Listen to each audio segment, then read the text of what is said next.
Welcome to Pocket Watch Podcast. I'm Zach Cruz. What's up? My name is Mark Black. Hey! I know y'all heard the switch up.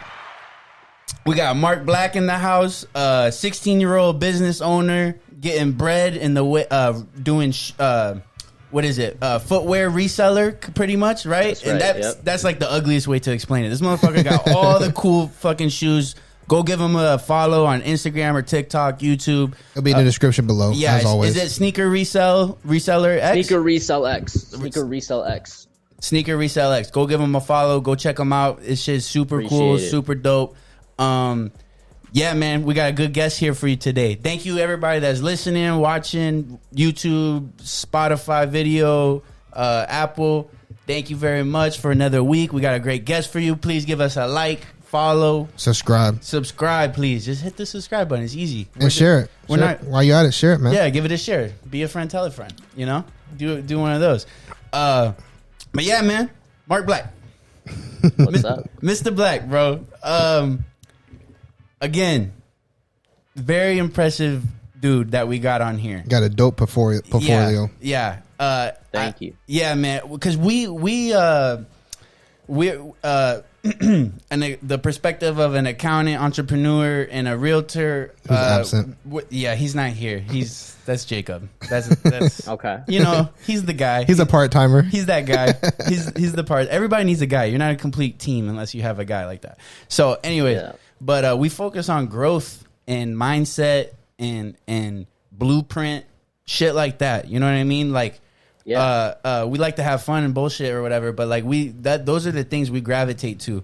So you hitting us up pretty much hitting us with the resume, man. I read that shit and I was like, thank you, God. That was perfect. You know, because it's a struggle getting guests here and there, you know, like scheduling guests, you know, like you're in California, you know, like it's kind of hard trying to schedule everything and stuff. So when something like that and it's not like an issue, like sometimes you got to kind of tell people like, oh, yeah, we'll get to you, you know, or whatever. But bro, very excited to have you on. But you're doing things. Thank you. You're doing things that we like, that we talk about, that we kind of preach.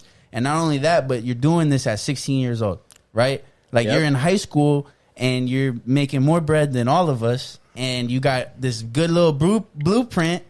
And I want to, you know, that's a big reason why we wanted you on the podcast is how many people would love to make money doing things they love, right? Yeah, exactly. And selling sneakers and doing your thing, and then the Instagram and TikTok and YouTube presence that you've created as well, and you're good at it too, right? We're gonna get into that, like the strategy. You got a strategy and it's good. But what got you started into this, bro? Because your origin story, I mean, I saw one of your posts. You started like 2019, right? That's right. So you were 13, you know? That's right. Yes, I was 13 years old when I started my business. I've been hustling for a long time. I was working at a barber shop when I was 9 years old, sweeping floors. So the hustle is nothing new, but I did start my business at 13.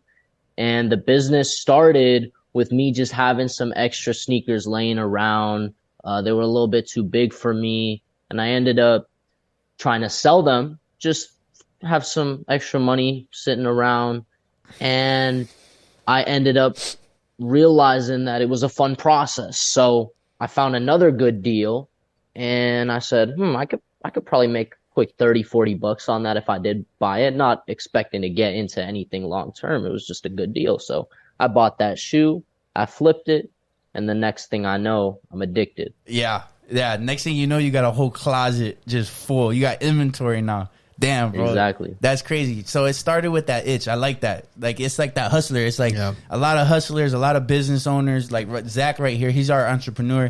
You start off like selling candy or some shit, right? Like weed. I sold gum in school. I sold gum in school as well. So yeah, see? Quite a few little hustles. Yeah, I started selling candy back in middle school and high school, selling candy, and I started my entrepreneurship. But I think it's important because like you guys, you were born with it, right? A little bit, or there was some, absolutely, you know, absolutely, it's in our blood. Or some things like I would like to know because just listening to you, where are you from California? Yep. Yeah, born and raised. Yep. Born and raised in the Bay Area because Man, you give off like a New York vibe a little bit. I don't know why. For real? You do, right? Or am I tripping? Nah, That's the first. Nah, Really? nah, I don't think so. Not Never the heard accent. that. Not the accent, but like the mentality and the attitude. Like the go-getter style? Yeah, it's not Cali for me. All right. So you, All right. hey, I'll double take it. applause for that. But sometimes you're born with it, but I like highlighting it because I wasn't, right? But like if you could hear these things, it's like you can apply that hustler mentality to anything, really, right? Like you chose. You can grow into it. You can absolutely grow into a hustler's mindset. Many are born being an entrepreneur, having that entrepreneur spirit, whether they even ever start a business, but you can absolutely grow into a hustler's mindset. Yeah, undoubtedly. Did you come from do you come from like a good household or like Yes. a rich household or how do you classify where you came from? The best way to put it is that my parents never helped me financially by giving me money or anything like that. But both my mother and my father played huge roles in my financial literacy, just explaining certain things to me at a very young age and giving me just a huge understanding of money before it could ever be applied. I mean, my dad was explaining what stocks were when I was 8 years old and explaining why I needed to invest here and there. And it didn't make any sense back then, but now it does. So they were definitely laying the groundwork for me early on and giving me the right knowledge. Not in every term of business, but just understanding money. And my mom, still to this day is just a huge role in helping me and my mindset. Every time I run into a problem with business, my mom really understands people and she can just be somebody that I bounce ideas off of and talk about my problems and move forward. So they're a huge support in terms of just mentally, moral support, all that. Not directly financially, but yeah. I wouldn't be anywhere without their help for sure. Bro, I love that. You know why? Because like a lot of people would say like our generation are pussies or whatever, or kind of like we're kind of like we're how you call it, like we think we deserve every entitled. We're like this, right? And part of that is like it. These days, I feel like people like you at your age or us even at our age, like it's because you came from something that you didn't get pampered or spoiled and stuff. And on average, a lot of people, even middle class, like I feel like I was blessed as well. You know what I mean? Which is why I didn't think like you when I was your age. You know what I'm saying? Like, and that's an interesting concept. Like you don't. You produce what you put the work in. Your parents gave you knowledge at such a young age, and you were able to start. It's true, because how do you learn the hustler mentality when you don't even know the concept of money? Yeah, facts. Right. So a bunch of people don't even start that mentality until they have to leave the house, and then they realize, oh shit, like I gotta pay bills, I gotta do this and that. Then they develop the mentality, right? That's a good fucking point, man. That's what I'm implementing that with my kid. I love that shit, man. My family was that tough love style too, man. You know that. And it sounded a lot like Zach too. Like the mom, like really giving support, like showing the entrepreneur side and stuff. That's super dope, bro. That's really interesting. And on that point, it's actually interesting that you say that, because growing up, of course, I was very blessed, no doubt about it. But when I asked my parents for toys, let's say, for example, when I'm a kid, or I wanted a new phone, it was always just figure out how to get that money yourself, which is why I was working at a barbershop at 9 years old. So I swept floors for $5 an hour. When I wanted to buy an iPhone XR, I worked 120 hours to buy that phone. Because my parents wouldn't just go and buy that for me. And at the time I was like, oh, but mom, like my friend's mom bought this phone for her, and all my other friends are getting shit handed to them. But they're like, you're going to learn to work for your own things. And I'm so grateful that they didn't just give me everything I asked for, because that allowed me to understand the value of a dollar and work for things myself. Because every item that I have, I just know for a fact, if I didn't buy it myself, work for it myself, I would not appreciate it. Yeah, bro. And it's funny too, because like in the moment, like I see it with my nieces or something like that here and there. In the moment, a parent might feel like I'm depriving this child of something, or that saying like, I want to give my kid what I didn't have, so they spoil him. And it's like, how much, it's like what you got now versus that iPhone is like night and day, bro. Like your life is different now. Yeah. You know what I mean? And people don't get that. Yeah. For some reason. Like I mean, I'm an uncle, so that's different, right? Uncles can spoil, but parents gotta teach and raise. It's hard. So I'll just say that, like, whatever decision the parents come across of how much they should or shouldn't be giving their kid, at the end of the day, I respect their decision, because it's not an easy choice to make. You're never going to have that perfect point in the middle. I mean, you just do your best as a parent and hope that your kid turns out well. I mean, you can't find a perfect medium that is guaranteed to make your kid successful, Yeah. And I think that every kid would require a different balance in that. But when I was growing up, my grandpa would always tell me that a meal you worked hard for will always taste better than a meal that was handed to you. Yep. 1000%. I love that. So that's what my grandpa used to always say. And like, I used to go work with my grandpa, and I would go and work, and after I came back, I'd be hungry because you're working hard all day. So I come back and eat. He'd be like, "That tastes good, don't it?" I'd be like, "Yeah." He'd be like, "It tastes better because you worked hard for it. That's why it tastes so good." That's what he would tell me. Hell yeah! And I used to be like, I love that. I don't know, but this is delicious. Yeah, man. Real quick, you're finishing while we're early in your steps. Like, so you're finishing high school early, right? What made you think about that? That's right. So, I just decided that I need to focus on my businesses. I'm building things outside of sneakers or piggybacking off of the sneaker business. Yep. And I decided that I wanted to just take on extra classes. I did summer school, tons of things like that. And now I'm graduating like a full year early. And then I can just focus on my business. Yeah, that's man. Fucking dope, bro. One thing, bro, you busting your ass, and it's for it's for the business and the brand and shit. That's worth it. But the other thing that you get to take with you, bro, I look back at high school with regrets, right? Like, so like if you don't have that mentality and then you gain that mentality, you look back like, fuck, man. Like, if I would have been like summer school because I'm trying to finish early, not because I failed a class, you know what I mean, or something like that. Yeah. It's like, come on, man, like.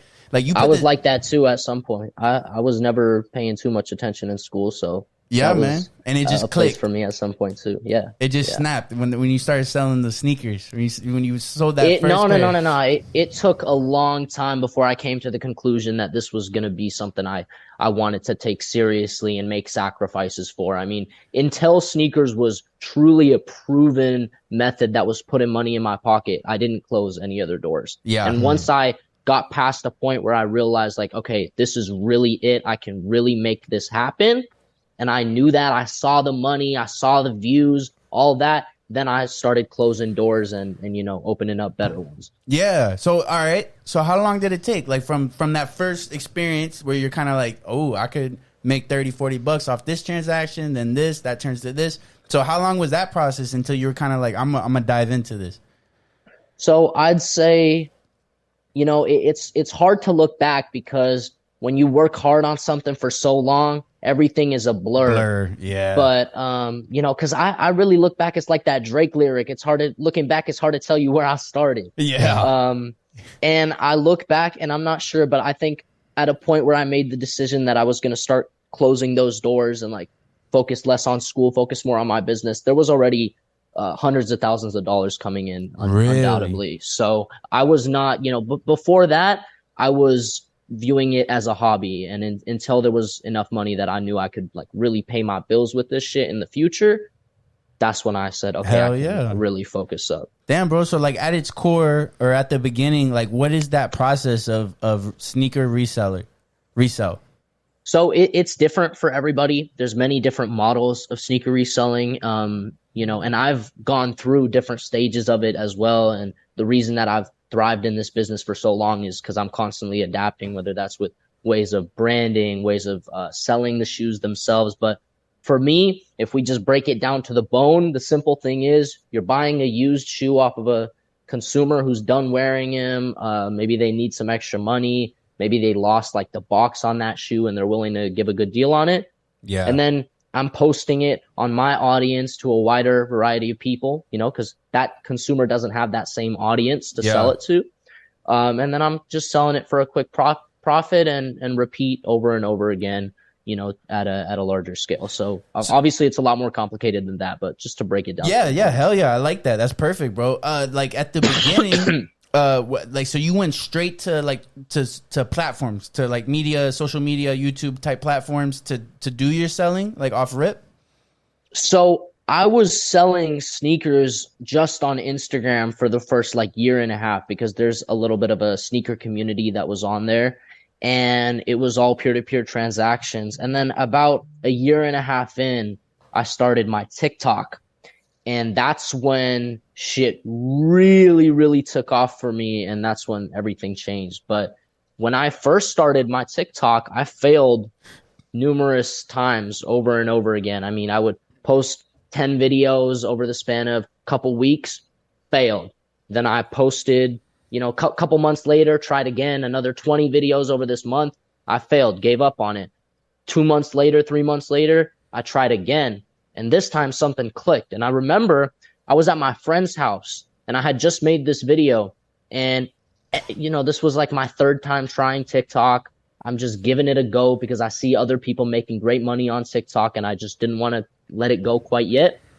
And I posted this video and I closed my phone and I check an hour later and it's at like 10,000 views. And I'm like, what the fuck? Like all the other videos are at like a couple hundred views. And I'm like, oh, is this about to be something? Mm-hmm. And then I start refreshing it and it goes 10,000 views to 15,000 views in like one refresh. I'm like, did it just gain 5,000 views in a second? Ooh. And all of a sudden I'm freaking out. Like you could ask my friend, like I'm literally physically jumping up and down. I'm excited. Yeah. I start refreshing and within the first hour it was over 100,000 views.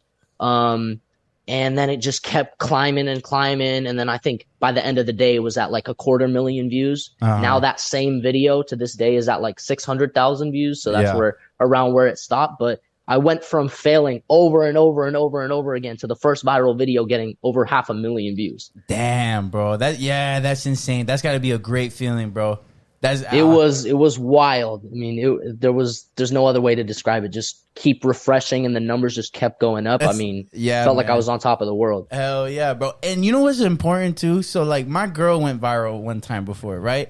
And that was it. You know what I mean? But she was like refresh. The thing is, what's dope, and we have yet to get one of those click videos, the videos that flies. But when you got a product behind it, right? So, like, you go viral, but you got something to follow it up with. Like, I do this. Like, you like this. It just needed the right eyes. And as soon as it got the right eyes, it's game over. You know what I mean? They like what you do. Exactly. Because as soon as I had that video went viral, there was already a place for them to go and spend money with me. So, you can go viral over and over again, but if there's no direct way to monetize that right away, then you're just wasting your time. Exactly. So, But you guys will have that click moment if you guys just keep pushing. Yep. Like you said, you did 10 videos, 20 videos, this, you know what I mean? We have yet to failed for months. Yeah. Absolutely. Yeah. I mean, and we've been focusing, like the good thing for us that helps with that, right? Like not everything, and most people don't go viral, right? So like we're just focusing on consistency and keeping it going and out there. And the consistent views and stuff for us right now is what we can hang our hat on. That's our small win. I can't wait till we get that one that kind of clicks. Yeah. You know what I mean? And we're slowly gaining more and more traction on YouTube. Our algorithm for our impressions are shooting up more. We just got to do a better click-through rate. But that's the thing. Like what you were doing, your consistency and whatnot, eventually you catch that algorithm and it's game over. Bro, I feel like everybody's got something. Everybody wants, a big chunk of people, right? Like there's 300-something million people in the United States, in the world there's like something billion, like 3 point something billion, so like there like for the dumbest shit, there's 25,000 people that would love to watch it. You know what I mean? Like constantly. Absolutely. Yeah. 25 million people. I mean, with the right eyes, and if the algorithm gets you right. But it's actually really interesting what you're saying here, because a lot of people, they'll have this moment of, their video goes viral and they think that they'll just keep posting videos and the rest of them are going to go viral because they're gaining traction now, right? But that's a common mistake. What you have to do, instead of just saying, oh, I'm going to go viral and then I'm going to take that moment and run with it, you have to really look at the video that went viral and say, okay, what did I do in this video that made it work? Why did this video work and the rest of them didn't? Yep. And I took that video that went viral and said, okay, I need to make this video 1,000 times now. That's the blueprint. Not the exact same video, but yes, this video is now the blueprint for my success moving forward. Yeah, I'll change the color, I'll change this or that, but it's got the same bones. It's gonna have the same bones every time. Absolutely. That's the hard part too with like and I love this because like, bro, you look like you're a YouTuber, you know what I mean? And you are obviously, but you look like you could be like the person, you know, like you're built for it. I love it. It's interesting because like you're really knowledgeable on social media marketing and like social, you know, just period. That was something we had to learn. Like I had to learn because like when you're trying to create posts for something that you're doing outside of Instagram, right? Or whatever the case is, you're kind of like a creator. So it's kind of hard to like objectively sit back and look and say like what you think is good doesn't fucking matter. And you know what I mean? It's like you got to find out what's catching. Like what's the way to edit this? Like we used to put music. Like we used to have like intro songs on our clips and shit. And it's like, yeah, people are scrolling already. You know what I mean? Like, well, what do people want to see? So yeah. I love that point. It's a psychology game. You got to understand, what people want to see. And I do think that the biggest part of marketing is just understanding basic human psychology and being able to objectively step back and say, okay, my bias aside, is some random ass dude sitting on his couch going to scroll when he sees this video, or is he going to watch it through? And it's really hard to not have that bias and say, oh, I made this video. I love it. Yeah. You have to really think, okay, but are they going to love it? Yeah. And staying objective is very important. But another important thing is that even though I would consider myself a social media growth expert, there is always so much to learn. Yeah. And the growth never stops. I will continue learning social media and everything around me until I die. That's a good mentality. Like people that think they got to figure it out, you lost. Yeah. Right? And it's funny that we were having you manage that, considering the fact that you never even had social media. Yeah, I went from zero to, all right, we're doing a podcast. We got to open up all these fucking social media. His whole life, he grew up with no social media. He didn't have Facebook, no Instagram, no TikTok, none of that. And take a leap of faith and make it happen. Exactly. I promise anything in this life that you want bad enough, you're going to make it happen. Yeah, that's facts, bro. And now we're rolling, right? Yeah. Like now I'm happy to hear that you found us on TikTok, bro. That motivated me to be able to. That's interesting too, because we don't even we're not like active like that on TikTok either. So I like that. Popped up on my For You page, bro. But, there you go. Hashtags just. And if you look at ours, we recently figured that out, right? Yeah. Like our videos were way different up until probably the one you saw, or the last 3 that we've had. Were the new versions that we're doing, and those are the ones that are hitting. You know what I mean? And it's like, like I had to stop editing our clips. Yeah, literally. Like I literally had to say, all right, we got to outsource this. Yeah, we started outsourcing our because I was just like the amount of time I was putting into it, and the low amount of return we were seeing from it. But then we had this other guy on the pod, and he kind of let me know about a way to outsource it, and I was like, yeah, your videos shit on my videos. So until I could get that good, we have to outsource this. You know what I mean? And that's good, because that means you were able to put your pride aside and say, okay, this guy's going to do a better job than me. And that's a great step. Because how easy is it to say, fuck that, bro? You know, like, this is us. If people like it, they like it. And if they don't, they don't. You know, and it's like, yeah, go ahead. Or like, is your goal to be a social media person or a podcast, right? Is your goal to have this sneaker business and grow that through your social media, or is it to like be you know what I mean, like a social media influencer or something like that, right? Like maybe for an influencer that's different because you're posting yourself and that's your sole platform right there, you know. I think it's definitely it's marketing though. You got to market. Definitely easy to say, hey, I'm the best at this, but in terms of breaking down individual jobs in a business, you just have to say that, okay, well, this is where I lack, and this is where what are my strengths and my weaknesses? I think that's the best way to say it. If you can identify your weaknesses in your business, that's how you can grow. If you can really say, well, I suck at this, so I need somebody else to be doing this for me so I can focus on what I know I'm good at. That's not any easy. Business and I know, because you got to put your pride aside, but once you can get past that mentally, that's when you're going to grow. It's a key. You know what's so funny is some of these things that like will make or break a person's life, right? Yeah. Like, or career or success will make or break a person's success are actually the most simple and fundamental things. Yeah. Like listen, 100%. like listen and communicate. You're gonna be in the top 10 percentile if you could listen and communicate. No matter what you do, you're gonna be in the top percentile. There goes this one. Oh, you don't got your What mouse? happened? We just got a little pop up sign. All right. How much time Remaining, do we have? we have 9 minutes left or 10 minutes left. All right, that's fine. We could get this point off, and then we'll just reset off rip, Yep, so it's cool, not awkward. cool. But all right, air. I'll edit. The thing that's funny about that is the things that make or break somebody's life or career or success actually are the most simple and fundamental things ever. Like listen and communicate. So many people can't do that, and they're literally going through life with one hand tied behind their back. Like I see it every day at work. What you said, being able to be identify strengths and weaknesses, period, like at all aspects. So many people live their whole life avoiding weaknesses, right? Yeah. Literally like petrified of things that are weaknesses or even if it's something they can't control, but they know there's a weakness there, they'll avoid it. Like they'll only focus on the strength, right? And it's like, man, it is so simple, but it's like, it's really mind blowing the amount of people that can't. And I think we all struggle with it a little bit, right?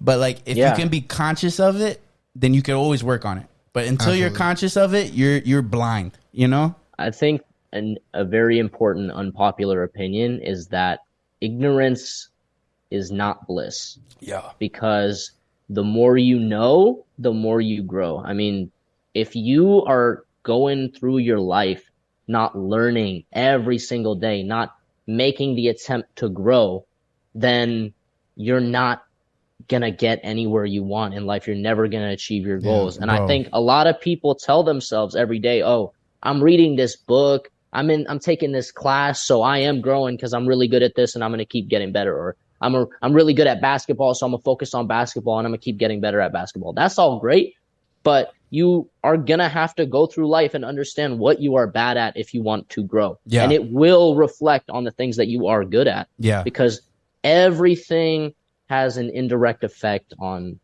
other things, if that makes sense. 100%, bro. Yeah, man. And that's like, even on the next level, right? Like you're good at basketball, you only focus on basketball, but like what happens if you can't shoot?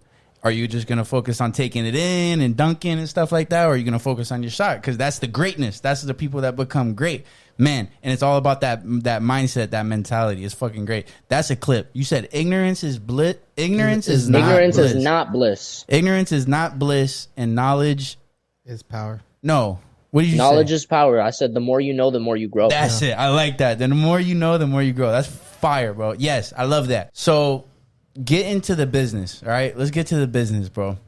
Sure. Ask away. I like the model. So I'm kind of hearing what the model is. And I wonder, so like the model is like you said, go and buy sneakers for cheap, right? However, which way, people that could use the money, whatever the case is.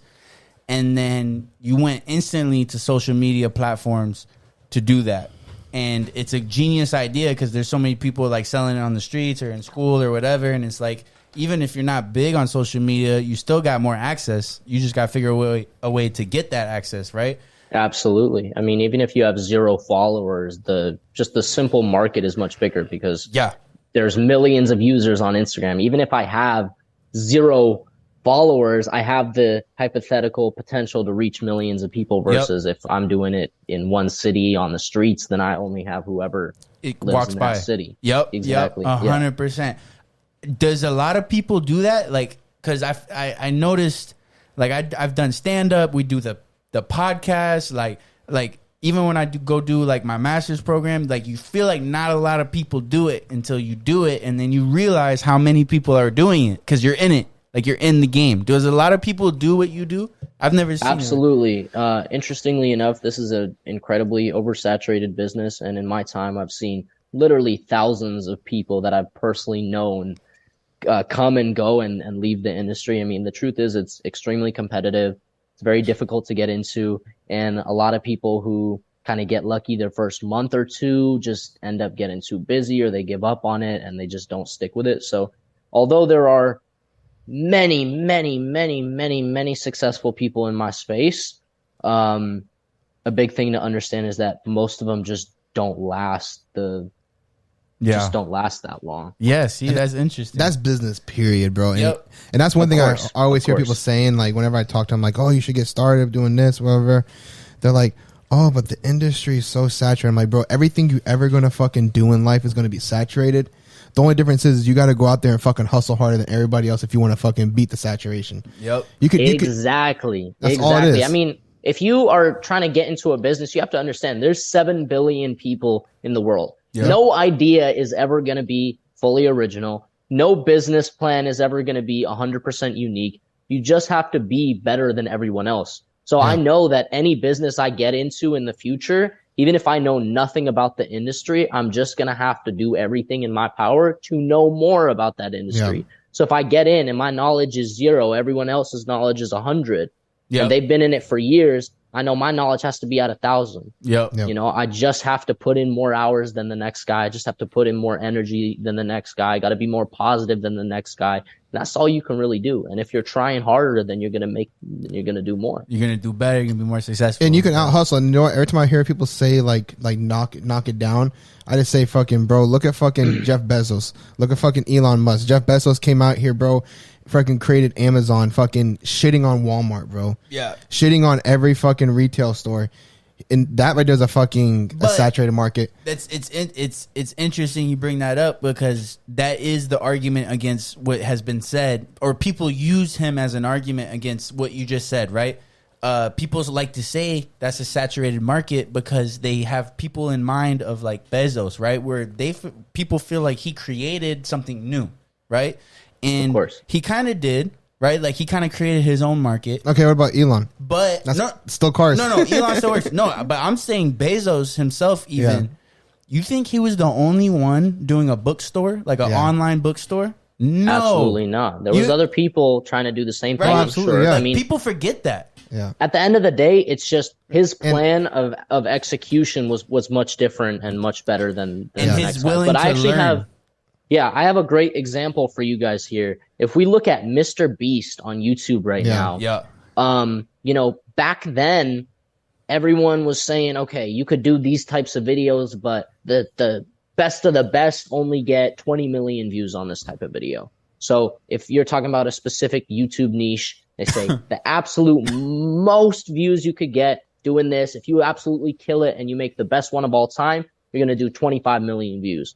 But he set new standards. Yeah, he's killing. You know, now he's getting hundreds of millions of views, and he's bigger than any YouTuber ever has been before, and leaving everyone shocked. Yeah. Another great example is if we go back like 10 years. You guys know who Roman Atwood is? No. Roman Atwood? No. So he's one of the first people who was doing vlogs, and he kind of pioneered the whole daily vlog style videos. When he started, the most views you could get on a daily vlog was like 1 million views. And that was the best of the best daily vloggers. The people at the top of the industry, they were getting 1 million views. Yeah. But Roman Atwood came in and something clicked better for him. And he set these new standards. For him, it was 5 million views when the most you could ever get was 1 million. Yeah. So he was shocked. Yeah. And in reality, it's just there's new standards. And eventually someone's going to come in and be bigger than Mr. Beast ever was, even though right now Mr. Beast is the standard for as big as you can get. Yeah. It always gets bigger. It's interesting. That's what she said. It's so interesting though, bro. This guy had to throw it in. I can't. But bro, it's so interesting how the mind works, right? And that's why we kind of like there's sayings like you got to be crazy to be great, or you got to be a bastard to be the best kind of thing. And those sayings exist because there's got to be some type of delusional confidence or short circuit. Yeah. You got to be a little crazy to think beyond what has happened, right? Like the best example, like on top of those examples, the opposite version, the 4-minute mile.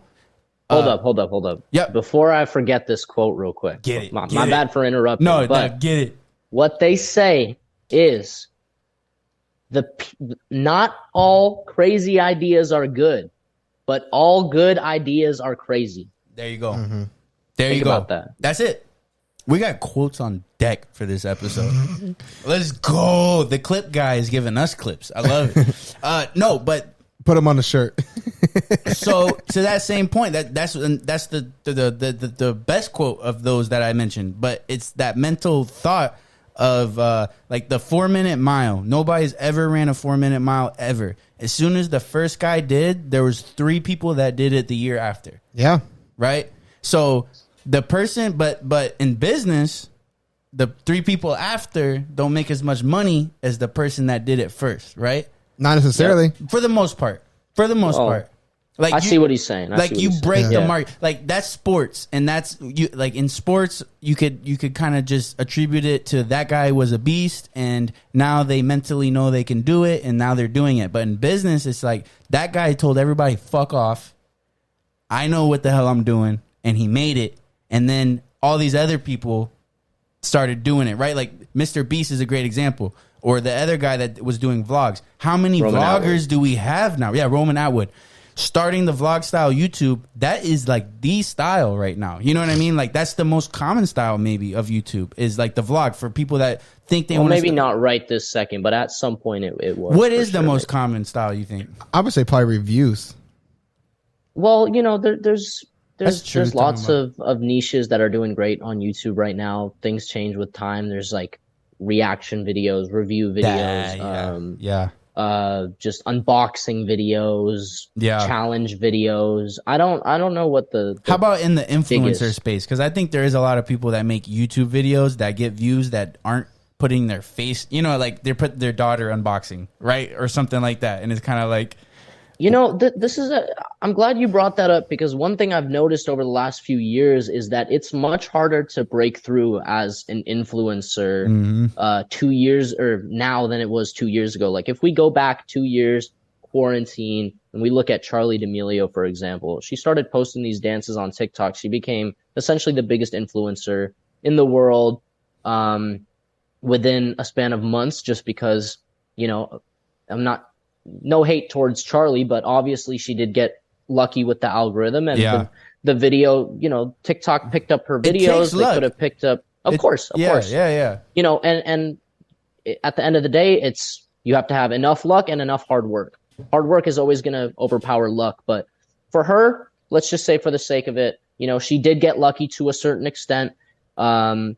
Just the algorithm working in her favor, and she blew up, hundreds of millions of followers. She got famous. But now you don't see people making dances and doing this and getting super famous now. I mean, even if they're getting hundreds of millions of views like she was, the idea of retaining an audience is much more difficult now, because back then when there's less creators, people don't have to be picky about who they're following. They just say, oh, there's only couple dancers, like I'm gonna follow all of them. But now everything is so oversaturated, and it got so big that just breaking through as an influencer is much more difficult now. But it can, of course, it can be done. There needs the amount of people we've had on our podcast that are on our podcast because of what they created during COVID is ridiculous. It's like 90%. Me as well, yeah. There you go, 92% now. I'd be nothing without quarantine. See. And they need to come out with a fucking documentary or something eventually, and they will, right? Once they can really evaluate all the people that blew up or changed their lives from COVID, because obviously there's bad impacts from COVID, we know that, and then there's going to be further bad impacts from the kids that probably had mental issues that had to stay stuck at home for a certain amount of time or whatever. Sure. But man, I think it was like the perfect combination of. Like, because you just mentioned it, and it's kind of true. Not that there wasn't a lot of creators, but there was less than now, right? And everybody was on social media, right? Like, everybody had nothing else to do but kind of, like, scroll social media. For their hours on social media went up, for sure. On average, the hours on social media went up. So views went crazy back then, I feel like. You know what I mean? Like, for me, it was just having the opportunity to have time. I think about every single day that... Who would I be if school didn't go out into quarantine? Because my life would be completely different. Yeah. Maybe my course would be working in an office building, or I would end up as an accountant. Like, I have no idea what my life would look. No, nothing wrong with that. I'm just fucking with absolutely. You know what I mean? I'm just saying, like, something different. The way that I wish I was you. I'm with you. I hate my job. No, nothing wrong with nothing wrong with a stable 9 to 5. No, Absolutely not. It's funny because he's an accountant. Yeah. Okay, my bad. I'm with you, bro. I would much All rather I'm be doing saying. it. Yeah. All I'm saying is that my life would be completely different, and my condolences to all the negative things that and people who were affected by COVID-19, but COVID saved my life. And if it weren't for COVID, I would probably have $20 in my bank account right now. Right. I don't know who I would have been. It took me going through this experience of having all these extra hours in the day to realize that I was destined to be an entrepreneur. Man, and it's crazy because it's almost like the amount of and it's not just like influencing or social media. It's like a lot of people started businesses or like took a step back and changed their life that way. Like, all right, but there was, what am I doing in my life now? You have time and you're forced to really think about it. Yeah, man, and there might be something too. When nobody else is doing anything else, right? Kind of like the weekend. Like, not that you shouldn't work on the weekend. Like that is like. You should be working when nobody else is, but when you do relax, it's most likely on a weekend or something because other people are kind of taking that time too. There's something to it, and quarantine kind of forced. Everybody's locked in. You're not the only one that's sitting back and thinking. So you don't feel that pressure of like, well, I got to go do this job while I think about what I should be doing with my life, or you're not thinking about why am I staying at home and stuff like that because everybody's staying at home. Now you're just really literally reflecting. I want to add something while we're on this topic too.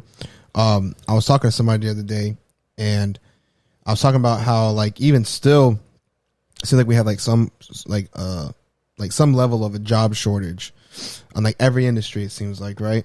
And I remember like post COVID how significant it was. Yeah. For like almost like a year after post COVID, even still we're still feeling it. Yeah. Like for example, the other day I went to we're undoubtedly in a recession right now. All companies are doing exactly. But the problem is that like especially in Orlando area, like we're having job shortages to the point where like fast food restaurants don't even have drive-throughs open because they don't have enough staff to cover the drive-through. Yeah, it's weird. And like the inside is full. And I was talking with somebody and they were discussing and they're like, and the person was not the smartest person, but the person was like, "Oh yeah, the reason why we got job shortages is because all these people employee shortage, staff shortage, the reason why we have all these shortages is because people took all the money or taking money from the government. Like first of all, that money is gone; it's not happening no more. Not anymore. Yeah, and it hasn't been happening for over a year now. Right. You know what I mean? And so like I started thinking, I'm like. That like it made me think about it. I'm like, okay, so they're no longer giving the $600. You're not getting the state stuff no more. You have to apply for jobs to be able to get your state and yada yada. And it's like, why is there still staffing shortages? Not job shortages. I meant staffing shortages. Yeah. Why are there staffing shortages? I didn't mean to say job shortages. But everyone has less money right now. Period. But I think the reason why there's a staffing shortage, there's not enough employees, is because a lot of people during COVID that were working those bullshit jobs made a pivot in their career. Yeah. They either did something, got a certificate, or they started something on their own and they started doing something, and now they're in a different position, so they're no longer working those jobs. That it's got to have some type of hypothetically, I'm sure that has some effect, but at the end of the day, I mean, no matter how many people break through the rat race, there's going to be an equivalent amount of people who fall behind. Yeah. So for every 10 people who get ahead, get rich, get successful, there's going to be 10 people who fall back and they go to the lower. I would say even more than that. I would say more fall behind. Probably. Regardless of what miracle quarantine happens, or if tomorrow we all get $1 million. I mean, if we really think about it, if tomorrow every single person, let's say a hypothetical situation, it's a fantasy world, every single person on earth gets $1 million. And somehow in this fantasy world, inflation doesn't exist. That $1 million is truly worth what $1 million is worth right now. I promise you that 99% of those people will have none of it left. Absolutely, because being broke is more of a mentality than it is a situation. Yeah, exactly. And that 1% of people, they won't have $1 million. They'll have turned it into 10 or 20 by selling shit to the rest of the 99%. And taking their millions. Yeah, 100%. 1,000%. I mean, to that point, there were so many people that I kind of heard about or knew that used 6 months of their life to do nothing because they were getting paychecks and unemployment and stuff. And I always thought, like, why don't you go to school? Why don't you try this? Why don't you do that? I made a pivot in my life. But just because the people I knew didn't doesn't mean there wasn't a big percentage of people that did, like, you know, use that time. Because you could go get unemployment, and it's like people that, like, they always say, like, man, I wish I could do this because I don't have that support. Like, I got to go to work every day or else the lights are off or whatever. But there was a lot of people were making more from unemployment checks and absolutely PPP loans than they were from actually working a job. So a lot of people getting caught up in the PPP loan schemes. Yeah, a lot of people just getting screwed over in this just kind of economic crisis of, oh, why would I work a job when I can get unemployment for? Yeah, but there's. For sure, probably 95% of the people were that. And then, but there is a 5% of people that probably use that time to all right, cool. 0.5%. Probably. Yeah. That probably, right? Like, let me go get my HVAC certification are idiots. Mm-hmm. Yeah, it's true. And I love everybody, and it's okay if you want to take a slow route to life. And if you don't care about money, you don't care about success, that's fine. Yeah. A lot of people can live a very happy life that way. People get their fulfillment from other places. A lot of people get their fulfillment from helping people, or if they just have a certain hobby. And teachers, for example, they're not paid very well, but you know how much good they do for the world? They're literally educating our youth and building the future. Yeah, that's a passion job, and that's fine. We got to have respect and love for every single person who focuses on any type of passion that isn't bringing in a paycheck. Yeah, man. All right, I want to get to your shit right now. Go ahead. We keep great fucking convo, bro. I love it. But I want to talk. So when you started, what drove you more to your success, do you think? Your drive? Because I could hear it from your stories and stuff. You had a drive to have a social media presence. You did. Like, I could hear it. You know, like, you were learning, you were trying to pick stuff up, whatever. What drove you more? Like, trying to sell the shoe business or the social media presence and development of it? So that question takes us back, and there's multiple answers, and there's a lot to say about that. But originally, if we take the time back 10 years ago, I've been making YouTube videos since I was 6 years old. I saw that. Yeah. Yeah, I made a little video about it, but I have literally been making videos since I was 6 years old. I've been making challenge videos, vlog videos, just gaming videos. I mean, I did everything. I tried over and over again. From 6 to 7 was vlogs. From 7 to 8 was challenges. From 8 to 9 was reaction videos, whatever it was. I mean, I really was making content saying, hey guys, like and subscribe, go to my Instagram for more content. Like, I was an influencer. I never got anywhere, but I was an influencer since I was 6 years old with nobody watching. You know what I mean? But I was making videos. Yeah. I was in the game. I was passionate about making content, and I wanted to go somewhere with it, although it never really led to anything directly there, right?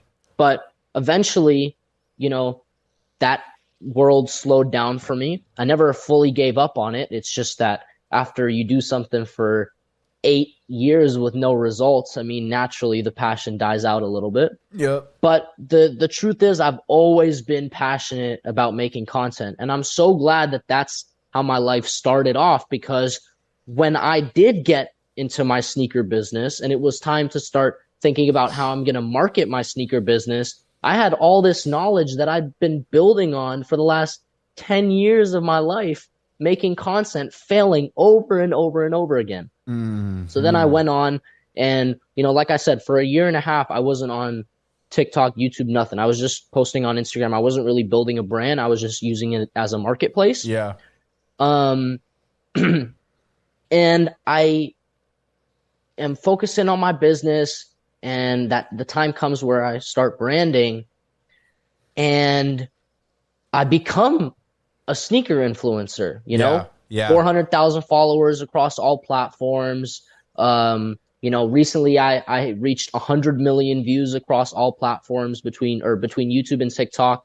And I look back at 6-year-old me who was making videos for nobody and say, well, it's just interesting how things ended up where I was just trying to promote my business. So the one time where my focus actually wasn't on becoming famous, my focus wasn't on attention or any of that. My focus was on sales. And in that process, I became a sneaker influencer or whatever you want to call it. I like that, man. That's dope because it's interesting where like a lot of people don't like trying things because they feel like they're wasting their time, right? Like if I'm not gonna be an influencer, why am I fuck with social media? I'm just gonna do business, or whatever the case is. And then, along the way, you find out a lot of this shit interacts. You happen to be dabbling with something that is everything in the future, right? Like at 6 years old, you were dabbling with something and learning and figuring out like, okay, this is how they post, kind of, like this is what, like at the end of the day, you were kind of replicating what you've seen. You know what I mean? Like when you started, you were like, I like what this person does. I want to do it myself. You know what I mean? Kind of thing. And it is interesting how all those things add up, and whenever it hits like a perfect intersection, you know what I mean? Like yeah, just all the stars align. And I think it's really interesting because when I look back, the truth is I genuinely enjoyed every moment of the process of making these videos that I was posting to nobody, for nobody to see. I mean, I loved spending 5 hours making these videos. I loved spending 5 hours editing them. I loved uploading them and watching them get 100 views. I was okay with that because I just was in love with the process, and it was a beautiful thing. I mean, I literally remember like one stupid video I did. I stacked a bunch of Starburst on each other with some video I copied from Tanner Fox, and I spent 6 hours on that video making a time lapse of myself melting Starburst and then stacking it on each other. I spent 6 hours on the video, 5 hours editing it. I spent 11 hours on that video. It got 300 views, and I wasn't bothered by that. I did it for fun. That's fucking awesome, though. I like that. Yeah, hell yeah, absolutely. bro. That's really good though. That's cool. I think what do you? I want to know because I'm thinking about the business side right now. So I love how you stumbled into it. Like you were already starting it and you happened to start a business and they just intersected completely. I want to know, like, once the views picked up, right? How'd that translate to business? Like, what is the sales units? What does the units look like now versus like what they were at the beginning? So one very interesting thing is that I was successful on TikTok for an entire year before I truly realized how to properly monetize it. Yeah. Because in the first year, I think I'd grown like 180,000 followers. And I realized that, yes, this did help my business, but it wasn't exactly fueling something huge. Like I wasn't getting thousands of people from TikTok converting over to Instagram. So I just started focusing more in like this January, literally 10 months ago, I realized, okay, how am I going to start bringing these people in from TikTok and more people as I continue to grow the TikTok? How do I bring all these TikTok followers onto Instagram? And it's going to be a different approach for everybody. But I remember I used to have a logo for my business. And that day, I changed my profile picture on all platforms. I deleted my logo and I put a picture of myself. So I decided in January, about 10 months ago, Sneakerresellx is not a company anymore. I am Sneakerresellx because I realized that for me in this specific situation, I could have taken many approaches, but the approach that I chose to take was to start branding myself. And once I made that switch, started showing my face all the time, making different content that actually was designed to bring people over to Instagram, truly connecting with the community. I would go live and just chat with these random people just because I'm building that bridge. And as soon as I reply to their comment, they're in their minds, we know each other, we're friends. And that helps build just a certain level of trust, credibility, and it's really about making that consumer or that fan feel connected to you in the same way that I feel connected to all my fans, or I don't want to call them fans, but just supporters in general. So that was the big switch about 10 months ago. Just more call to actions, bringing people to Instagram, content that was designed, bringing people to Instagram, because that's where I was actually making the sales. And that's when I went from on Instagram. I remember I was growing a lot on TikTok. I think for me, what clicked is that I went from 170,000 followers on TikTok to 190,000 followers, right? So 20,000 follower increase over a 3-month period. And in that 3-month period, I had not gained any followers on Instagram. I was stuck at 20,000. Yeah. So I was like, why is it that I'm growing 20,000 followers on TikTok, but 0 on Instagram? And that's when it clicked in my head that I'm doing something wrong. And then I reevaluated the situation, and I started bringing people from TikTok onto Instagram using call to actions and, like I said, content designed for that. We need to do more of that. I'm gonna start adding that in, because Lindo did that very well, right? Remember Lindo or whatever? And this is the second time we're kind of hearing that conversion, or at least somebody speak about the conversion process or the movement, right? Because you got to really think about how you're gonna apply what I just said to your brand and your business. Yeah. How can I integrate this into my process without it seeming forced or anything? Yeah, because we've had like clips take off, but like we like that. While we can like that, we're trying to make our YouTube or our Spotify or whatever take off, right? So it's like we're trying to convert to a different platform, like just like you made your money off Instagram. That's where the transactions happen, I'm already, my mind's going 100 miles an hour. And I've heard this before, right? It's funny. Everything we've fucking ever implemented is nothing that we've never heard or kind of known. It's just, sometimes it takes different people. Yeah. Wait. Your audio cut out. You muted. My bad. So I was just saying, everything in life that we hear as a lesson, we probably already heard. We're not going to hear, let's say we're reading a finance book. 99% of the things we read in this book, it's not new information, but sometimes we just need new wording or new perspective, or to hear it come out of somebody else's mouth to make just something click in your brain to how you're going to apply it to your life. All these philosophies and these quotes that you hear, it's not like, oh, this is brand new.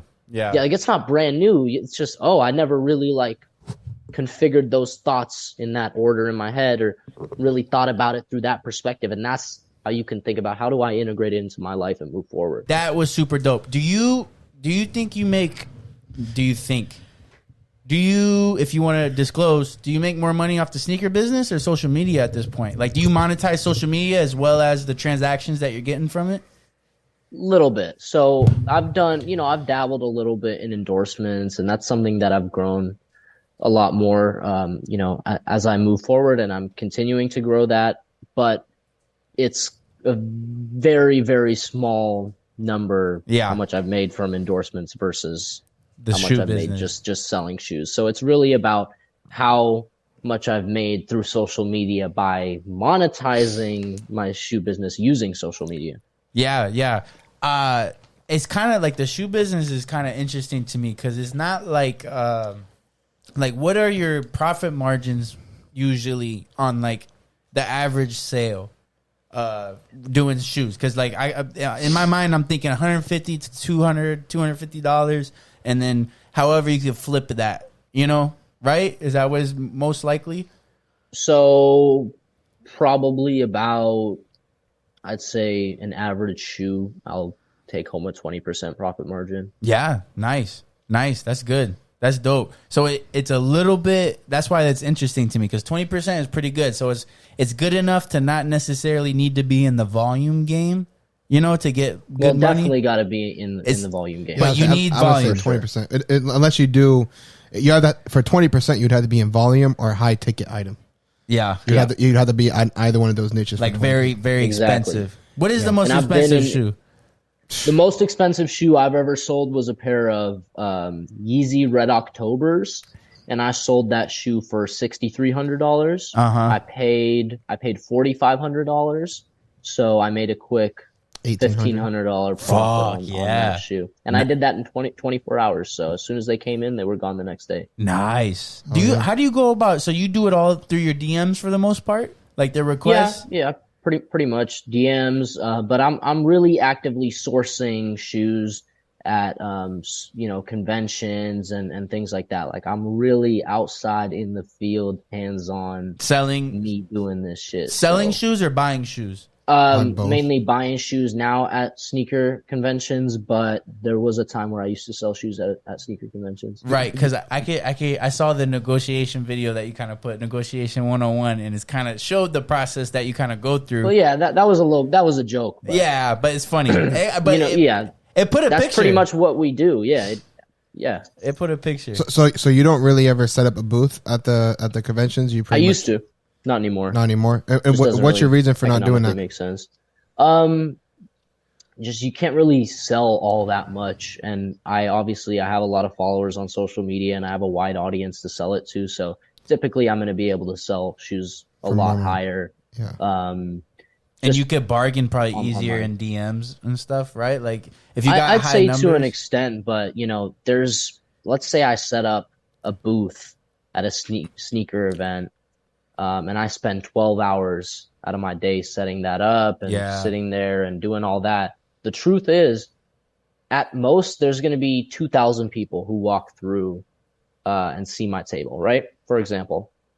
Or many sneaker events, the local ones, they have about like 1,000 attendees. Well, the truth is I get 10,000 story views. So why would I sit in a booth when there's 1,000 people in front of me when I can post anything to 10,000 people on my Instagram? You know what I mean? And you got to pay vendor fees and shit like that.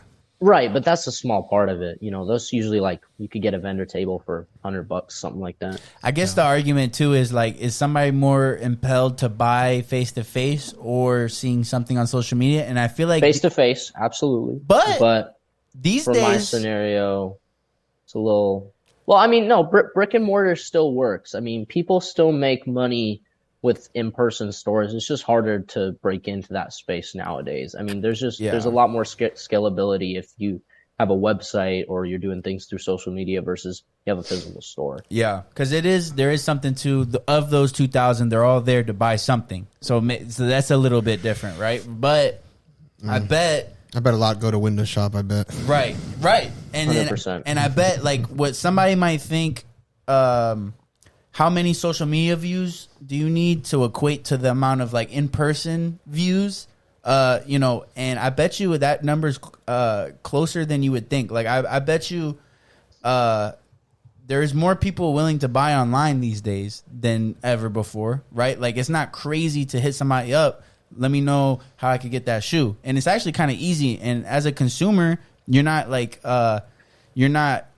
those that struggle with confrontation might look at your booth and then think about it while they're there instead of asking you about something because they don't want to say no. Like they don't want to get into this conversation. 100%. I actually really like that you brought that up. That's true. But another perspective is just thinking about it this way. Let's say you have a physical store where you're selling sneakers, and then you have an online store where you're selling sneakers. The truth is, if you have that store in a mall, and there's 10,000 people that walk through that mall every day, let's say 20% of those are potential buyers, sure. Or 50% of those are potential buyers for this hypothetical scenario. Mm-hmm. And then online, it might be 10,000 people view your page, and only 10% of those are potential buyers because they're behind a screen. So I do think that it might be a much higher percentage of people who are interested in buying if you have a brick and mortar store. Yeah. But at the end of the day, you can only reach those 10,000 people in the mall. So yes, only 10% of my 10,000 online are real potential buyers, but there's nothing stopping me from reaching 100,000, 1 million potential buyers versus in the mall, it's just that 10,000 people that's walking through. That's a valid ass point. I like that. Do you ever look at like when you're checking your DMs and stuff? Do you like what's the majority of the consumer base? Is it California, or do you have to ship out a lot? The whole United States. I only ship sneakers. It takes too long for me to be meeting up with people to make one sale and none of that. So no. Yeah, shipping. All of it is Yeah, all of it is shipping, but it's all over America. So and I guess you're getting a decent, like, it's enough. That's why I was speaking, like, it's a volume game, but it's enough. It's not like McDonald's cheeseburgers where they're making 5 cents per unit, right? Like, so you got to sell 100 million units to make some money off of that. McDonald's profit margins of 1%. Right. So it's like, didn't know that. You get it. You got to, definitely it's a small enough margin where you definitely have to have some volume to make the money you're making, but it's enough to be like shipping costs isn't that big of an issue, right? If I'm gonna make typically shipping costs $9 to send anywhere in the U.S. to send one shoe, and people will happily add $9 if they're buying a $300 shoe. It's not significant. For so them. You don't even care where it's going, because no, I don't. It just has to be America. That's all. Right, because that's a different type of. And you don't ship internationally? I don't. Why is that? Very complicated. It's very complicated to ship domestically, and like with tariffs and shit. Well, you can send a shoe to Canada, and it might get like stopped at customs, and then they'll say, "Oh, this weight is wrong," and you have to pay like $50 to extra for shipping to get it sent through, and then there's also a problem of just less payment platforms that are international, and it's just a much more complicated game that I don't want to play. And it's not like so. And you could make plenty of money, obviously, from the United States, right? So you'd be good. Yeah. Money. What is your goal in this, bro? Because you made some good pivots. You built a brand. You got a good business behind it, and you enjoy both sides. Like, that's a good situation. Like, some people go into social media marketing because they have to, right? Like, I consider myself a little bit that, right? Like, us as a podcast, like, we don't love it, right? But we know it's something you got to do if you want to start a podcast. You and not that you love it, right? Like, it's work, but you were doing it since you were 6 years old. You know what I mean? Like, you were doing it without the business. Now you got the business and you got the following. Like, what's your goal with this, bro? Well, I will just say straight up, I enjoy the social media marketing aspect more than I enjoy selling actual shoes. Yeah. I think that process of selling shoes can get repetitive, although, you constantly have to adapt. But it's not like that with social media marketing, because every single day you do have to come up with a new creative idea, a new creative perspective. How am I going to take this? How am I going to take that? So I think that moving forward, I want to help other brands build social media presences where they might have a great product. They might be super skilled in business systems. They might be super skilled in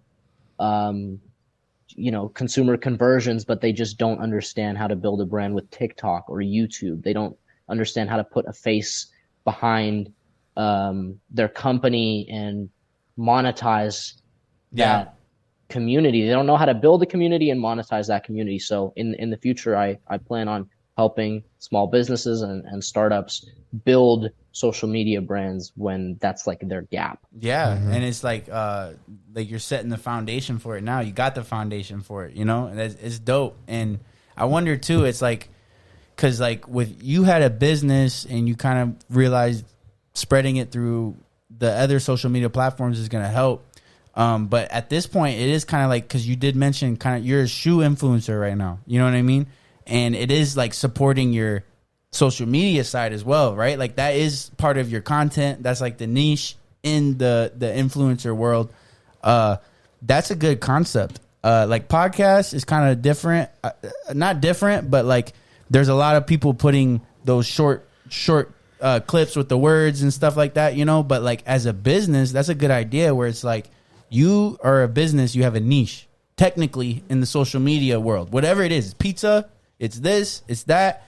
How do you do a bunch of good, creative, different pizza clips and build a brand that way or something like that? And I'm sure the way I look at the world is that, like, you see companies like Old Spice or Pizza Hut, for example, putting in millions of dollars into promoting their product on, promoting their product NFL, on Hulu ads or on the Super Bowl or on YouTube ads, for example. But like, okay, let's look at Old Spice, right? Or Axe. Let's look at Axe. Mm-hmm. Axe body spray. Their entire demographic is teenagers. And the only place I've ever seen their ads are on either YouTube ads, which is it's not bad at all, but or Hulu ads, or they're promoting on TV commercials, just certain streaming services, etc. That's where I see their ads, but their entire demographic is on TikTok. So why aren't they making short form content when that's their whole market? So there's a lot of these huge companies who are just not necessarily thinking that correctly. way. Yeah, man. And I can see with our generation, it's already kind of happening, but more and more, like as our generation gets into those corporations or able to touch and reach those other people, you're going to see more and more of that social media interaction and stuff like that. And it's going to get harder with time because, you know, right now, if there's 1 billion users on TikTok, then 20 years from now, there's going to be 3 billion. Yep. And once brands do have this understanding and it becomes the new normal for advertising, and instead of spending, you know, millions of dollars on promoting at the Super Bowl, they're going to spend millions of dollars on hiring the right people who understand short form content. And then it's going to be a very difficult competitive place. But the people who, you know, like I said, you just have to work harder than the guy next to you. To kind of add on to that, kind of like in the middle zone, we were seeing that transition on Twitter for a while with the companies that were going on there, and they were making like stupid jokes and they were like attacking other companies and shit like that. Like I remember modern marketing. Exactly. Yeah. Like Wendy's was attacking McDonald's, and then Burger King would hop in, and then Taco Bell, and they were like going at each other. And that was just for marketing. The whole reason that they were saying that shit was for marketing to get the audience riled up and have them share their stuff and so that retweeted and everything. But that just shows you that the people who are running these corporate accounts for like the social media manager for McDonald's Twitter and Wendy's Twitter, like they understand that right now people know what McDonald's is, people know what Wendy's is, so it's just a game of reminding people the name. Yeah, exactly. How, you know, you tell anyone, okay, what's McDonald's, they know what McDonald's is. So at this point you have to think, okay, how does McDonald's continue to market when everyone already knows what McDonald's is? Well, it's just reminding people the name. So whatever the McDonald's social media manager can do to just get their name on your screen, they're progressively advertising McDonald's and creating sales and conversions for McDonald's. Absolutely.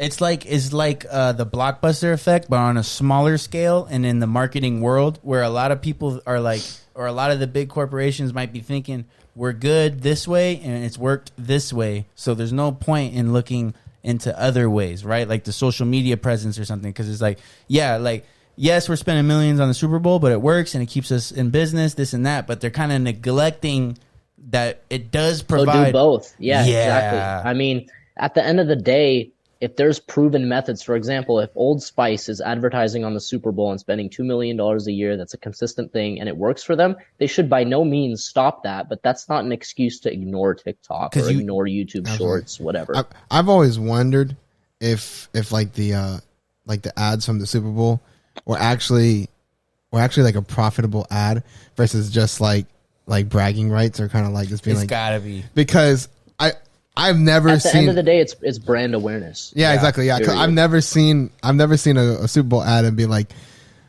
I need to go get me a bag of Doritos now because that commercial is funny. You know what I mean? But maybe I'm different than everybody else. It's just a different scale, right? Like how much money would we pay for a little quick promo on a Joe Rogan podcast? I got like $5 to put. No, but I'm saying like we would pay as much as we possibly could, regardless of the output, if we could put our clip on Joe Rogan.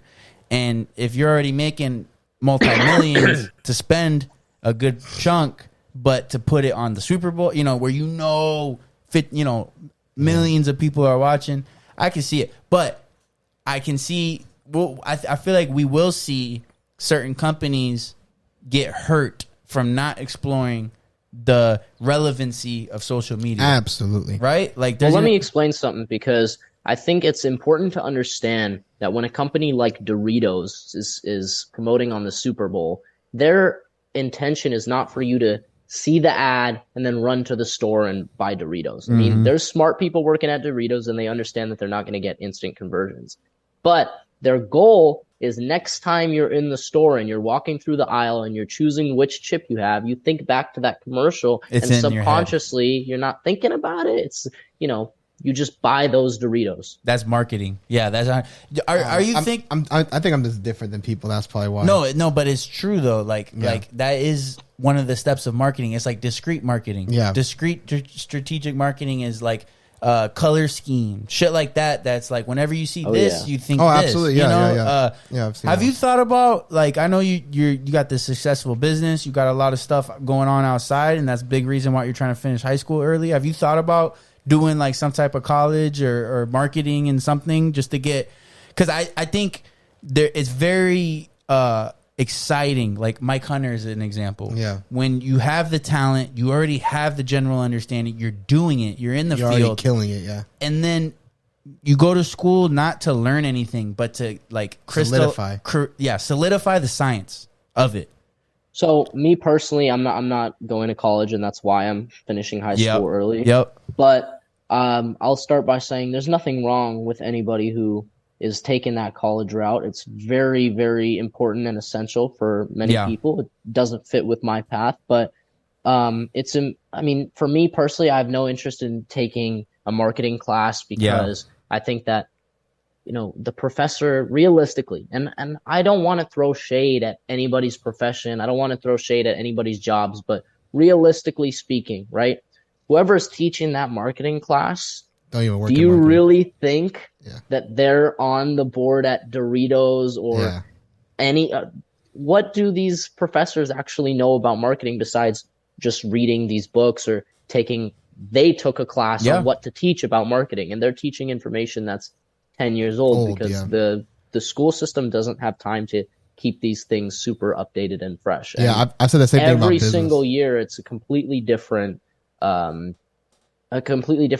on marketing and business systems. I mean, these things change too quickly for any professor to give that good information. And if you know nothing about marketing, then these classes are important for building foundation. But from what I know about marketing, and as I move forward, anything that I need to learn, I know I'll learn through experience or simply Googling it or watching a YouTube video. It's crazy what you can learn on the internet. YouTube University, baby. And it's hard. Because like when you have your destiny in your own hands, which you have right now, it's hard to kind of like do things outside. Because like most people go to school so they can control their future a little bit, right? Like I want to get this piece of paper so I can have more of a say in what I can do or what I can't do. I think for Mike Hunter is also a little bit different too, because he's an employee. Yeah, and if he wanted to grow, a lot of companies are gonna be like, well, you need to have a degree to be able to. It's like, where's your degree? If you want to apply for this position, you got to at least have a bachelor. Versus your own business, and influencer, and XYZ. Yeah, if you work for yourself, who's going to tell you that you need to get a fucking degree to be able to apply for a position? Because you are the position. Don't get me wrong. I think he's going to benefit from it, and I think you would. But it is, like you said, just the solidifying the science of the foundation. That's really all it would do for you. And it is true, like they say, those that do, and those that can't teach. Yeah, exactly. Right? Like it is. It works for a lot of people. It's a path that is great for a lot of people. Doesn't fit with my path, and that's okay. But it's interesting because I just don't see, for me personally, having like any effect whatsoever on me, because I know I would go into that class with some sort of subconscious kind of almost resentment for the information that I'm about to learn. And that is a weakness on my side, because I'm going to go in feeling like I know everything. And even though I don't, I might miss some important information. So that's actually a perfect example of just understanding your weaknesses and not going down the path, just kind of waiting on that. If I know that I'm going to go down this path and, it's just, for me personally, I suck at this, so it's not going to work, that's fine. But I think, bro, like, I don't think I'm with you. It's not a necessity for you, because also, like, what you mentioned as your ultimate goal, bro, I could see you, and especially, like, right now, you are who you are. It's great. And it's so obvious, like, even 5-10 years ago, what you would be, easily being and I like that you're kind of specifying business social media marketing, not like I want to teach people how to grow their channel or something like that. it is kind of interesting that you were kind of like, I can show businesses how to do what they need to do on social media, and you have the mindset, you understand money, you understand profit, and you have an example. Like you say, like, look, I had a shoe selling business. Look what I can do with this. It's interesting because I've had friends reach out to me and say, well, I want to build a personal brand. I want to blow up on TikTok. I want to have all these followers. I say, okay, I would love to help you do that. Tell me what's the end goal? How do you plan on monetizing? And they're like, oh, I just want to have like a big brand and then I'll figure it out later. And I tell them that I can't give them advice on how to build a personal brand if they don't know where they're taking it. Because at the end of the day, it's easy to blow up on TikTok, have hundreds of thousands of followers. But if you don't know from the beginning where it's going and how you're going to monetize in the end, then you can't build the foundation early on. And you can't, it's hard to maintain it even, right? Like I was talking about my girl, she blew up. She got like 3-4 million on TikTok views and likes and shit like that. But nothing else clicked after that. And it was a big reason, like what you're talking about. Like it's difficult. That's the difference between just blowing up and then actually having something for it. Another thing you said earlier is that like with the path that I'm taking, I have my destiny in my own hands. And although that's a big incentive, I'll honestly say that it's fucking terrifying because every single day I wake up knowing that if I don't grind my ass off, it's on me. I don't have anything to fall back on. And it's horrifying. I mean, it's interesting because people need to understand that entrepreneurship is a conscious decision we have to make every single day. Every single day we have to wake up and decide that we were businessmen yesterday and we're businessmen today, or businesswomen, of course. And it really comes down to the fact that we need to understand that building a business is not grinding for 3 months and then getting paid from it for the rest of your life. That's never the case. The maintenance is unreal, and every single day you discover new problems that drive you fucking insane. And the truth is, if you are going to take that path and become an entrepreneur, your well-being totally lies in the business. I mean, if the business is suffering and the business is not doing well, then your mental health is also not doing well. And that's just something that you truly have to be okay with. Yeah. A lot of people do not understand the sacrifice, the work, the struggles that it takes to be a business owner. And sometimes it's really frustrating to me, and I get super annoyed. Like some girl the other day was hitting me up, talking to me like, oh, I want to start doing like e-commerce, da da da da. And I'm like, oh, okay. So he doesn't know anything about it. No, I was like, okay, so what are you doing? She's like, oh, I'm taking a course, blah, blah, blah. First of all, like over like a 3-week period, she only did like 10% of the course, was not even really doing it. But her idea was that she's going to learn how to do e-commerce. The first item that she's going to grab it, throw it online. She's going to become a millionaire, and she's going to be good. She's like, well, I'm just trying to like, I don't want to work like 40 hours for a job anymore. And I'm like, okay, so you want to put the hours into yourself. She's like, oh no, I just want to kind of find something, throw it up online, and then make money from that so I can just kind of chill. And I'm like, do you not realize? I literally told her, was like, you are making no sense, because you're going to have to spend more time working this than you were going to spend working a business. Yeah. Whatever hours you're going to put into a 9-to-5 job, you're going to have to put more than double that into this to get this started. And don't expect to be able to sit back on a beach, relaxing, making money for at least 5 years, unless you're really hustling. 5 years is an understatement. That's what I'm saying. The real truth is the real truth is that at the end of the day, I am doing this business, yes, to avoid a 9-to-5, but my 9-to-5 is really a 24/7, because I wake up, first thing I do, I check my DMs, I reply, try to get sales going right away, so I'm not taking too long to reply. There's no such thing as a day off or a break. When I'm on vacation, I'm still like, I'm addicted to making sure that everything's going. I don't want to miss anything important, any opportunities that came my way. I have to be checking my phone just in case. I have to pick up the phone. If I'm on the beach, I still have to pick up the phone. If I'm with my friends, I still have to pick up the phone. And go ahead, bro. My bad. Continue. I'm sorry. I was just gonna say that's the misconception, because like even like the quote, like sitting on the beach making money is super dope, and that's why a lot of people try or think they want to do a business. But it's like, you're just seeing the highlight. Bro. You're seeing the Instagram post where they are making money while they're on the beach, but the reason they're making money on the beach is because it's a 24/7. I blame part of it on social media too, because social media wants to highlight and they drill into people's mind. Everybody has to be a business owner. If you're not a business owner, what are you doing? You're wasting your time. And everybody thinks that they're mentally built for it and they're mentally ready for it.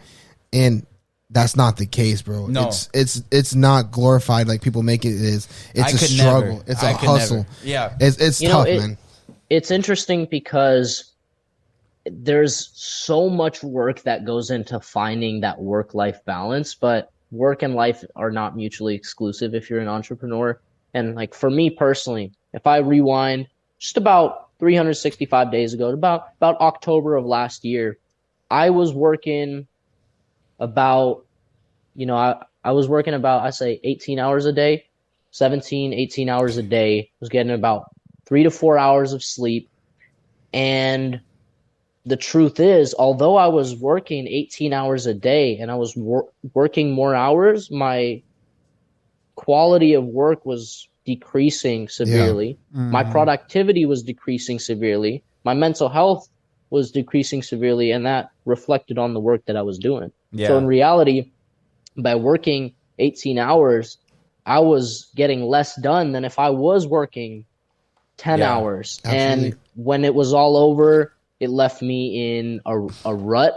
I gained a shit ton of weight during that experience, which I lost now, but it was a very, just like when that was all over and I started working less, I didn't want to work at all. I was so unmotivated. I was so just burned out because the 18 hours a day life, I tried it. I did it for a while. I even have some glory looking back on it, but it was not sustainable and it wasn't worth it at all. I mean, I was getting less done. Yeah. It definitely might have not been sustainable, but at the moment, that's probably what your business also needed too. But you learned, though. That's the thing. There is a learned. That's not something everybody gets, and people that might believe it haven't done it. Yeah, I learned from it. Yeah. I learned about slowing down during COVID because of the fact that I was always on go, and then actually in COVID, I got to take a little bit of a break to sit down and breathe a little bit, and I was like, "Fuck, bro." I haven't had time to really live life. I haven't had time to enjoy anything. I haven't had time to relax. And when I was like kind of forced to relax for a little bit during COVID, I was like, fuck, bro, I haven't had a chance to just sit down and not have to worry about something in so long that like I can't even remember how long it's been. So it was so weird to me. And at that moment is when I kind of realized like, okay, I got to reevaluate what the fuck I'm doing and how I'm structuring my life because this shit is not working. Because this shit's going quick. Yeah. And the other side, before we start to wrap this up, because this is the third one. Thanks for fucking coming, bro. This has been great, bro. But you said one thing that I kind of wanted to touch on is like having the destiny in your own hands kind of thing, having your own destiny in your own hands. While it's a great thing, it's a scary thing because, every time you wake up, you realize like, if I don't get up and grind, that's on me, and I have the destiny in my own hands. I think in entrepreneurship, it's obviously highlighted, right? It's on a spotlight, but that shit is true for everybody. Absolutely. Right? Like I'm in a corporate job, I'm an accountant or whatever. If I don't get up and go bust ass, I can't complain 6 months later when I don't have a position or whatever that I want. Yeah. Right? It's always on you, and I love that. Yeah. And it is something that I think entrepreneurs have to deal with at a higher risk, higher rate, higher spotlight. But just because you're not an entrepreneur doesn't mean you ignore that fact. No, 100%. I mean, whatever job you work and it's on you. But I think that what I'm trying to say is that if my business fails, I don't have a college degree to fall back on. Absolutely, yeah. But I do have the skills of building businesses to fall back on. And no matter how many businesses fail in the future, I have the foundation and knowledge of how to start from nothing because I've started from nothing. And one dope thing I want to add to that is one thing is that's great about what you're doing because you're doing it around social media is that let's say like the sneaker industry, I mean, it's not going to, I don't foresee it happening, but let's just say hypothetically people speaking. Got feet. Like, yeah, right. Let's say the sneaker industry out of nowhere just falls flat. Business could fail. Yeah, exactly. Absolutely. But you still have that platform of people. You know what I mean? That you can always fall back on. So you can always pivot into something else, another niche that maybe majority of your platform is into, and you can also monetize that side of it. You're building multiple things right now. Yeah, exactly. You have the platform, which is huge because all part of the plan. Hell yeah, that's what I do in the next 10 years. It's maniacal. Bro. I want to thank you for coming, man. Yes, sir. Absolutely. Youngest guest, but top 5, if not one of the best conversations we've had, bro. Like, thank you. I enjoyed it. I really did. Applause, bro. Like, hit him. No, you stop touching things. You don't know where the buttons are. We hit the applause, bro. We had to end it with that, man. Thank you. Thanks for coming, man. Sneakers, say all your shit, bro. Resell Get it off right now. My Instagram is at Sneakerresellx. You could come to my Instagram, buy, sell, trade with me. I personally reply to every single message, so you'll be talking with me. And yeah, man, I appreciate y'all for listening if you stuck through this far. Hell yeah, man. Of course. Mark Black, Mark the Plug. This is the man. This is a dope ass episode. I can't fucking wait, man. I like Mark the Plug too. That might be, It's catchy. It is catchy. Anyways, thanks for coming, bro. Dope conversation. We got to do this again, man. All right, Parker, watch out. All right, bro. man. See ya, man. Thank you, bro. See ya.